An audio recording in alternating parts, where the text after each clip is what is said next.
Hello, everyone. Welcome to another episode of the IWillAim podcast. Our topic for today is leadership bad, effective, or good with Garon McClure. You'll learn what it takes to be an effective leader, which is essential in our business these days. Welcome, Garon. Thanks, Will. Glad to be here. Let me just give you a couple of minutes of background on myself. I spent 3 decades in Big Four public accounting, about 20 years leading audit and due diligence engagements, and a dozen years as the partner in charge of a number of different internal compliance functions. Since I've left that role, I've been focused on governance, risk, and compliance through both my writing and my consulting work. Over the course of that time, I've seen a lot of leadership, and you called it good, bad, and effective. I think I would use the terms the good, the bad, and the deadly. This video is sponsored by BetterHelp. As spring approaches, I've noticed that my anxiety tends to increase during this time. The longer days and the pressure to be more active can be overwhelming. I often find myself asking questions like, why do I feel anxious every time they don't text me back? And why do all our conversations turn into argument? Those thoughts can be consuming, making it challenging to enjoy the season's renewal. It's during this time that seeking support becomes essential. That's where BetterHelp comes in. They can connect you with a therapist to help you navigate this feeling. The majority of BetterHelp members seek support for anxiety, and 69% report improved anxiety symptoms after 6 weeks of therapy. Getting started is simple. Fill out a questionnaire and be matched with a therapist in as little as a couple of days. If it's not the right fit, you can switch therapists at no extra cost. With 7,000 reviews and a 4.3-star rating on Trusted Pilot, it's a platform you can trust. Let BetterHelp help you rule your anxiety so it doesn't rule you. Click on the link below in the description or go to betterhelp.com/willlukang and get 10% off your first month of therapy. Okay, let's dive on to the topic. The topic of bad, effective, and good leader. Let's discuss each type of the leadership and share your thoughts. I'll let you start. All right, thanks, Will. Yeah, so I was inspired by your book, Seeds of Leadership. Um, and specifically chapter 11, where you talked about how a good leader is skilled and passionate and visionary, selfless. So I started thinking about, well, in real life, are leaders really like that? What are the leaders that we encounter in real life actually like?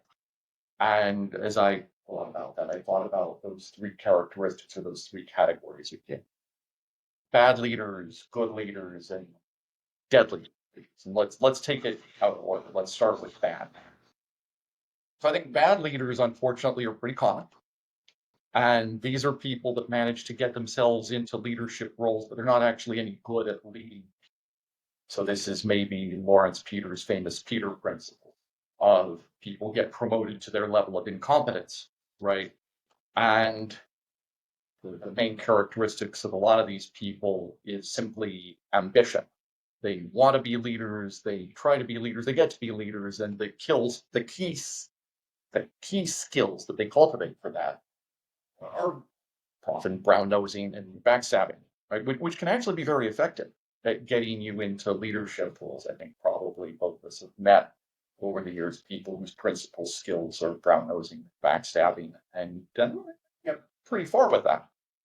And they may be passionate, but they're probably not visionary. They may not even be exceptionally skilled, and usually they're not selfless at all. And unfortunately, there's a recent article by Weidman, Vecchi, Said, and Deming in the National Bureau of Economic Research that finds that those people who push to be in leadership roles actually tend to be worse at being leaders than randomly selected individuals. So, unfortunately, I think the bad category of leaders is probably pretty well populated. Again, get people who are ambitious enough to get into that role, but then they're just not any good at it. The second category I'll call deadly. These are people who are not only good at getting into a leadership role, but they're good at leading people when they get into that role.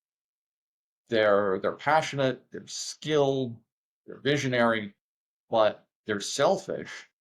And in many cases, extreme cases, these people can successfully take an organization down a very bad path.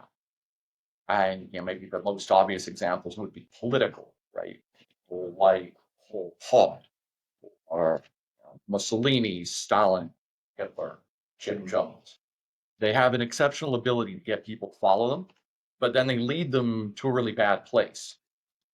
And those were extreme examples, obviously, but I think we could think of plenty of successful business leaders who cut ethical corners. They're ruthlessly quick with the layoffs.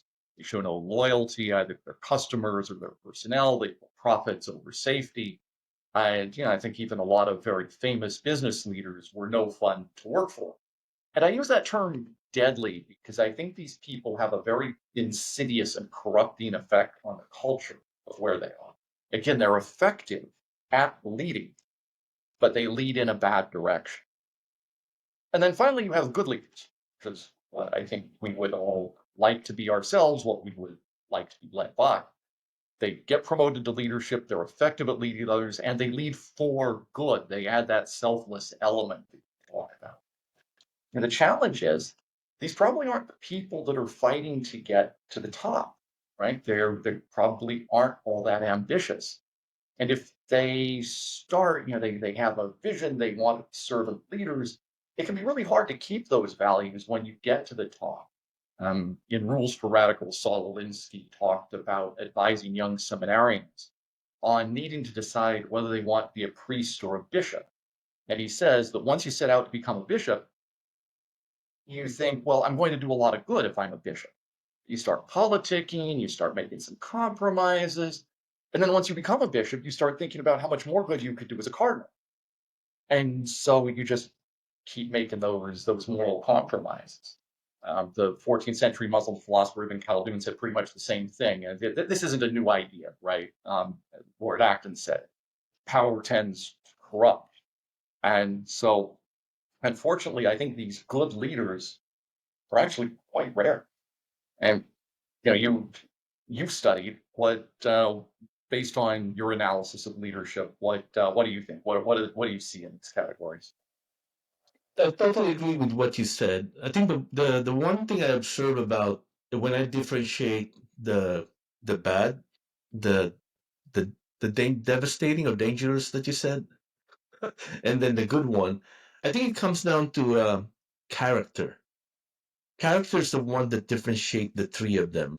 The bad ones have questionable character, but the devastating one or dangerous one are like the worst. They have no character, and then the good one have definitely have high moral character, and they model the way. The other would model the way, but model the way in the wrong outcome. And ultimately, when I look at each one of them, I look at their outcome. The dangerous one, uh, they have good outcome. They have outcome, but not necessarily good. The outcome is there. They could be effective in what they do. The good leader will have a good outcome, and it's also effective. But the bad leader had outcome, but many times not effective either because, like you said, they were trusted to that position. They were not trained to be in that position. So a big part of what I differentiate a bad leader to a good leader is around a acknowledging I want to lead people, because that's one of the key pillars on my book was is you need to ask yourself, do you want to be a leader?